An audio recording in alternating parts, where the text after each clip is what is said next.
The Wonder Bowl. The old couple, Philemon and Baucis, lived in a hut on a mound. They worked hard in their farm and were only able to get as much food as they needed. Yet, they were so kind that they would never let any stranger who came to their doors go without food. They welcomed the guest with joy and shared their own meal with him. One evening, they finished their supper and sat at the door. Suddenly, they heard the barking of dogs and shouting of boys in the village. Soon, the noise grew louder. Philemon saw two strangers at whom the village boys hooted and the dogs barked. Philemon said to his wife, "Look at these boys. They ill-treat the poor strangers. I shall go and bring them. You go and see if there is any food to give them." Philemon went down to meet the ragged newcomers. He drove back the dogs and said, "Welcome, strangers."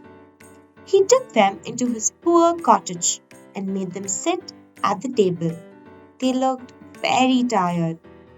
Baucis placed a small bowl of milk on the table and said, "This is all that I have for you, sirs.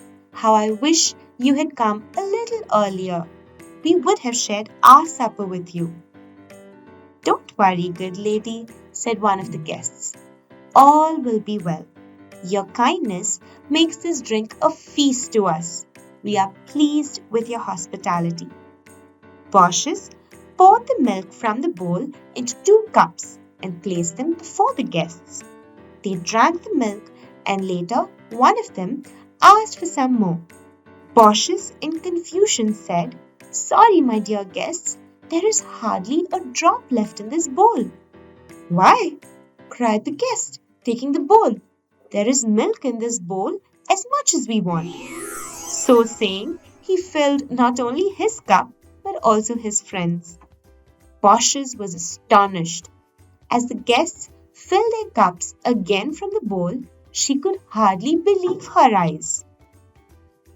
"They are not ordinary men," whispered Baucis to her husband. "Yes," he replied, "they must be angels from heaven come to bless us." "Good mother," said the guests, "we thank you for your kindness. May your bowl be full of milk always." Then they went to bed. Philemon and Baucis could hardly sleep because of the wonder that the strangers had worked with the bowl. The guests arose early next morning and got ready to go. Philemon and Baucis walked out with them for a short distance.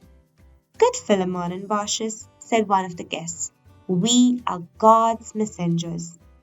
We are very much pleased with your kindness.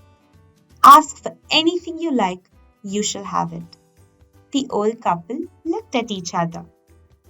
After a moment, Philemon said, "Good angels, we wish to die together." "Be it so," replied the angels. "There is your home. Live in it as long as you desire and come to heaven together."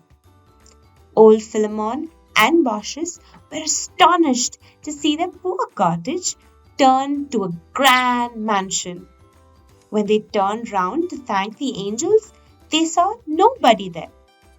They humbly prayed to God and lived in their mansion, doing good to everyone.